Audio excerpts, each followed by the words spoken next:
जय जगन्नाथ पिलामाने आज आम पढ़ा पंचम श्रेणी द्वितीय अध्याय परिवेश विज्ञान द्वितीय अध्याय आम किपरि आमको शासन कराम पाने आम तो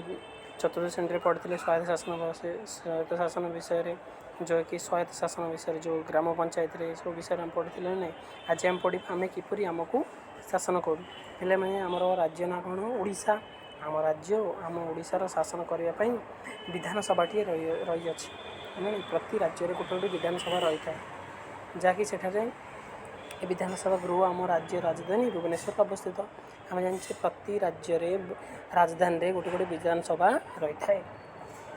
तब से लगी यही सभार सभ्य मैंने लोक मान द्वारा प्रत्येक भाव में निर्वाचित होता है जो विधानसभा जो सभ्य मैंने रही था से मैंने लोक मान द्वारा प्रत्येक भाव में निर्वाचित होता तापर पिला माने एमान को आम कौन कहवा विधायक कही जो विधानसभा जो मैंने कम करते से कम कौन कही विधायक तार पे तले बस देखा आम राज्य सरकार गठन आम ए पढ़िया जे आम राज्य सरकार गठन आम राज्य सरकार किपरि गठित हुए ओडिशा विधानसभार सभ्य संख्या केते पिला माने 147 जन ये सभ्य मैंने लोक मान द्वारा प्रत्येक भाव निर्वाचित हुंती 18 वर्ष ऊर्ध्व बयसर लोक मैंने भोट दे निज निर्वाचन मंडली प्रतिनिधि बाछि थांती से लिखाई जो जो 18 वर्ष ऊर्ध्व बयसर लोक मैंने जो मैंने 18 वर्ष ऊर्ध्व जड़े भोटदाता 18 वर्ष होता दरकार आप जानते जड़े भोटदाता केते दरकार आप चतुर्थ श्रेणी पढ़ाए पंचायत लिखाई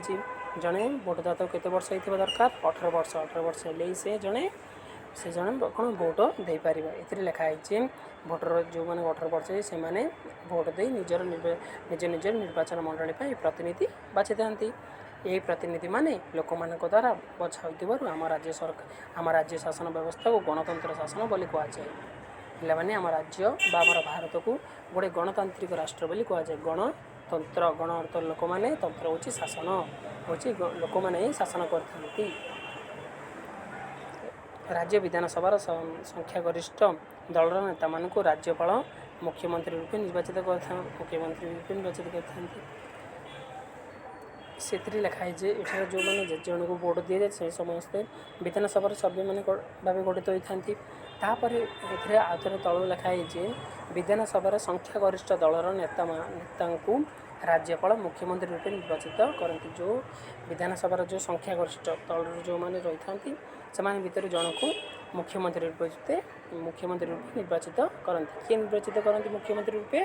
आमर राज्यपाल पे जाने राज्यपाल किए अच्छा गणेश लाल आम राज्यर राज्यपाल भी किए अच्छा गणेश लाल श्रीजुक्त गणेश लाल मुख्यमंत्री परामर्श क्रमे कैबिनेट मंत्री और राष्ट्रपति उपमंत्री निर्वाचित नियुक्ति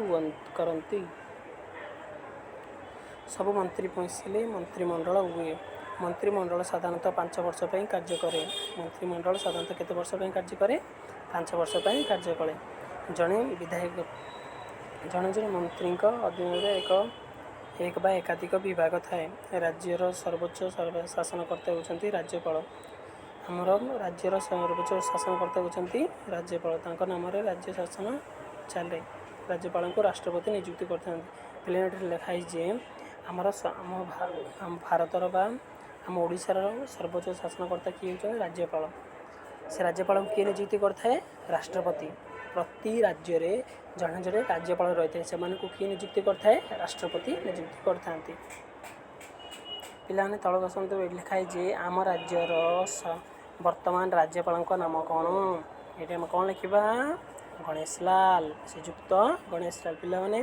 जेकोसी बड़ महान व्यक्ति नाम ने पूर्व आम कौन लिखती आगे श्रीजुक्त लगाए कौन लगेगा श्रीजुक्त गणेश लाल तापर तले सेकेंड प्रश्न कौन लिखाई आम राज्यर वर्तमान मुख्यमंत्री नाम कौन आम राज्य भी वर्तमान मुख्यमंत्री ना कौन